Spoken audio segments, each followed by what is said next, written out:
Bismillahirrahmanirrahim. Assalamualaikum warahmatullahi wabarakatuh. Hai teman-teman, udah lama banget kita nggak ketemu. Aku udah lama banget nggak bikin video kayak gini. Hingga akhirnya aku mau beraniin buat bikin lagi video. Insya Allah semoga bisa bermanfaat ya. Oke, kali ini aku pengen ngebahas sesuatu yaitu tentang sebuah buku. Ini tentang buku tuntas seksualitas. Di sini aku pengen highlightnya adalah tuntas seksualitas itu adalah tonggak utama pendidikan dari rumah. Ini tuh penting banget. Mohon maaf, kameranya juga yang sama anak ya. Ini tuh penting banget yang buat para orang tua sih menurut aku harus belajar. Dan di sini makanya aku pengen share hal yang menurut aku oke banget untuk aku bagiin, dan aku pribadi kayak baru ngeh itu setelah baca buku ini. Oke, sebelum itu kan biasanya kalau kita baca sebuah buku, kita tuh baca di bagian belakangnya itu teh kadang ada itu berisi sinopsis atau review untuk akhirnya kita tahu kualitas buku tersebut, atau kayak pengen gak ya kita baca buku tersebut. Nah, ini bisa. Atau satu lagi yang bisa menggambarkan seluruh isi dari buku adalah daftar isi. Oke, nah daftar isinya tuh bisa kita lihat seksualitas janda yang tabu, memperkenalkan identitas laki-laki dan perempuan, manajemen kamar anak laki-laki dan perempuan, manajemen aktivitas sebagai media pengelolaan energi seksual, menundukkan pandangan dan menjaga kemaluan, tanya jawab seksualitas, sesendok bukan sebakul, dialog pada saat datangnya balik, tega dan tegas mendidik anak balik, pembagian peran ayah dan ibu dalam pendidikan seksualitas, fenomena anak pacaran, pencegahan kasus pelecehan seksual dan menjauhkan anak dari lagi PT, mendidik fitrah seksualitas anak. Oke, itu udah kebayang ya, jadi kurang lebih isinya nanti bakal kayak gitu. Oke, jadi ini adalah buku dari buku tuntas seksualitas dari Bu Ani Kristina. Kecil, nggak yang tebel, tapi cukup compact. Ini total ada sekitar 120-an halaman ya. Tujuan utama aku baca buku ini tuh soalnya lagi banyak kasus tentang seksualitas yang merebak, dan itu bukan hal yang baik. Innalillahi. Dan harapannya setelah saya baca buku ini atau belajar lebih tentang pendidikan seksualitas bisa membuat saya menguatkan fondasi pendidikan seksual untuk anak-anak saya kelak, sebelum akhirnya nanti mereka keluar dari rumah dan hidup bersosialisasi dengan masyarakat gitu kan. Jadi harapannya bisa aku kuatin dulu dari rumah, baru going out. Tujuan yang kedua adalah karena emang Qadarullah waktu itu lagi mau memulai toilet training. Ya, halo. Mau mulai toilet training anak aku nih. Jadi aku pengen belajar secara utuh supaya apa? Supaya aku tuh bisa nemenin anak akunya dengan bisa nemenin proses toilet training anak aku dengan meminimalisir errornya gitu.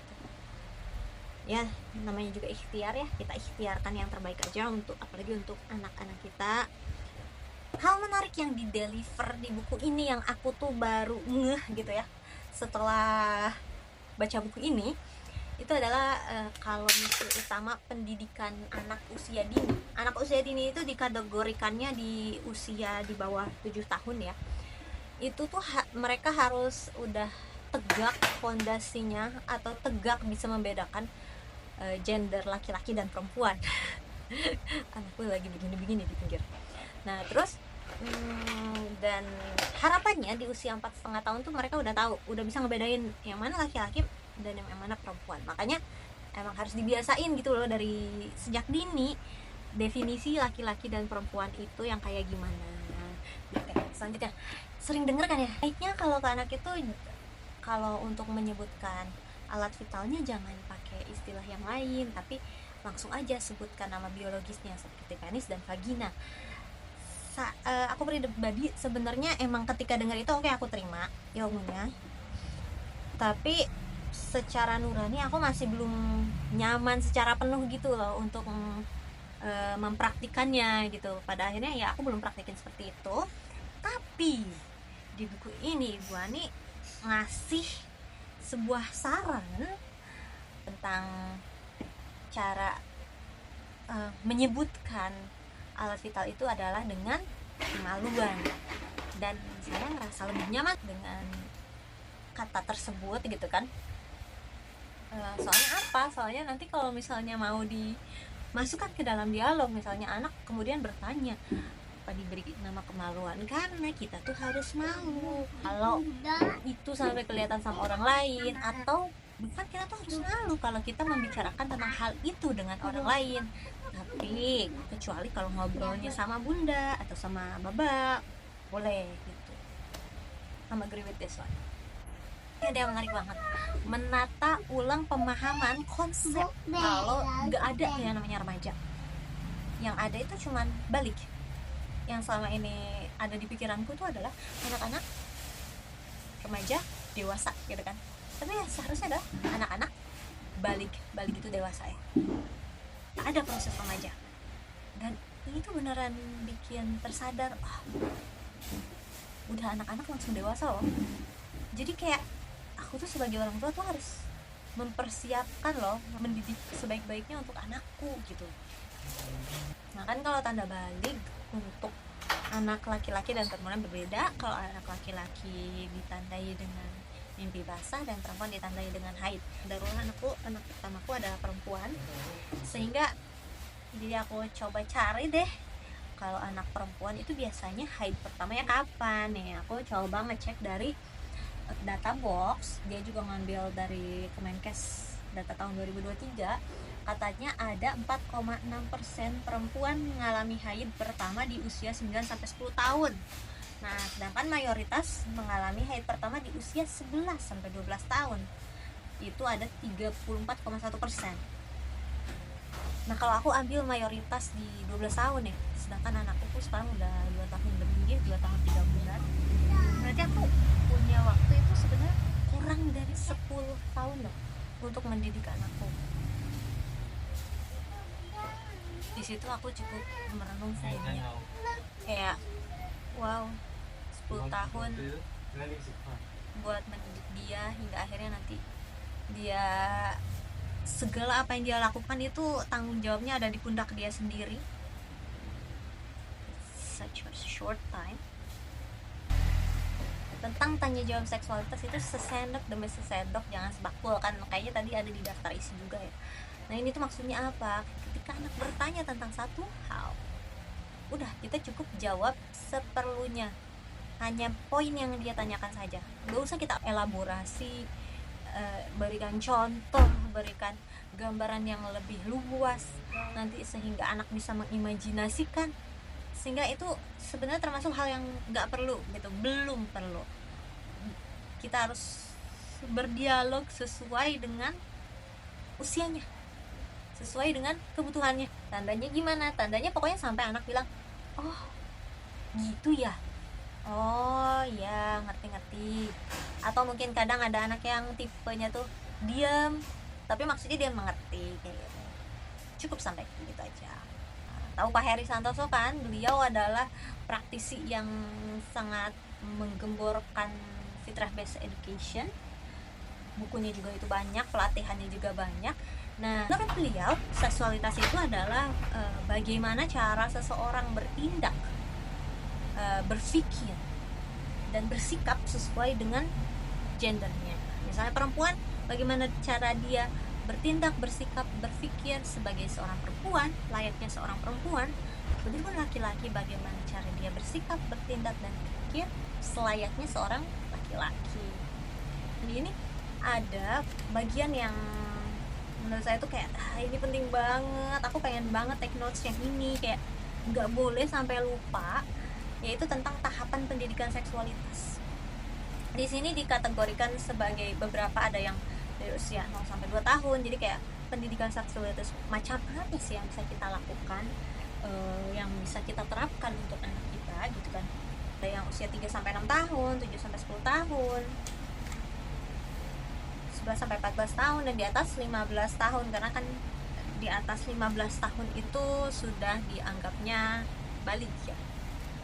Kalau mau saya buat ringkasannya gitu ya, dari 0 sampai 2 tahun itu harus lekat dengan ibu, 3 sampai 6 tahun itu lekat dengan ayah dan ibu, bisa identifikasi gender sendiri, dan harus dikuatkan konsep identitas gender dengan toileting. Udah gitu umur 7 sampai 10 tahun itu lekatnya harus sesuai gender, anak perempuan dengan ibunya, anak laki-laki dengan bapaknya.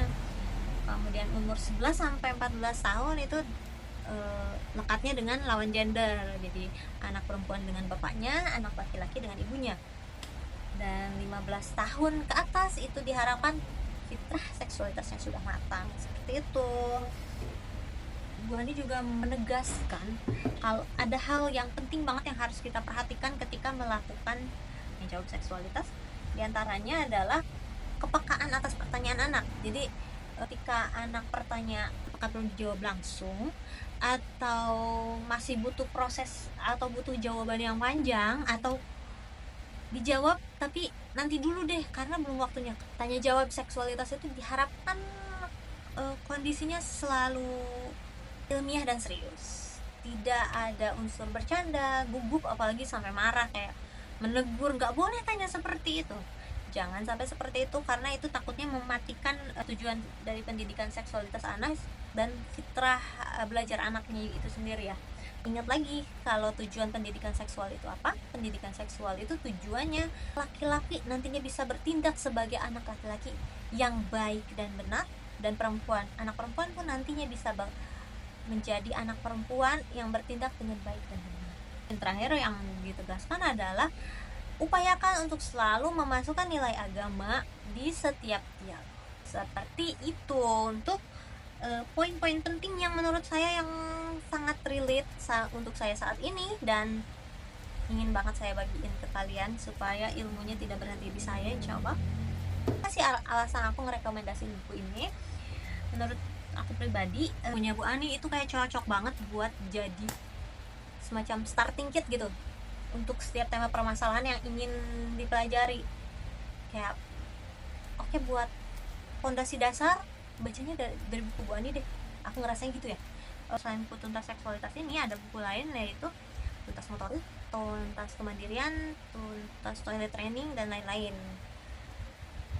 Saya udah baca yang tuntas motorik sama tuntas kemandirian sih, tapi kalau tuntas toilet trainingnya skip karena udah baca yang pendidikan seksualitas saja.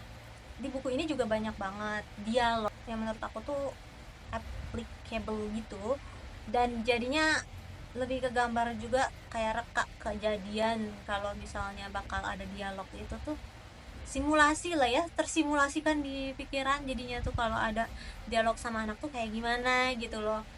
Jadi banyak gambarannya, dan itu bikin aku sadar juga sebagai orang tua tuh harus selalu belajar, nggak boleh berhenti belajar. Dan setelah belajar apalagi gak cuma belajar tapi dimurajaah ilmunya, dan tentunya yang ilmu yang baik yang dipraktekkan sih, jadi nggak cuma mandek di aku aja.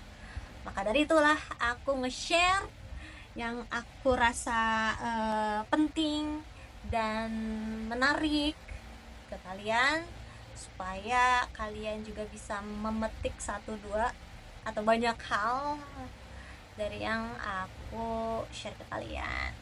Oke, segitu dulu dari aku. Mungkin ini masih banyak kurangnya dari video kali ini, aku tahu, karena ya it's been a long time since I make such a video, make a YouTube video. Udah berapa tahun ya hiatus gak ini karena sibuk. Tapi semoga ini starting point lagi buat aku untuk memulai lagi. Tujuannya tentu saja semoga bisa ngasih yang bermanfaat buat teman-teman semua. Semoga teman-teman bisa ambil manfaatnya, insyaallah. Kalau misalnya ingin diskusi, tapi kita open for discussion, jadi boleh open for discussion. Kalau mau di kolom komentar boleh, kalau mau chat ke DM IG aku juga boleh banget. Dan kalau misalnya pengen ada hal yang pengen dibahas, silahkan sampaikan. Oke, that's all for me. Mohon maaf kalau ada salah-salah, and see you next time insyaallah. Assalamualaikum warahmatullahi wabarakatuh. Bye.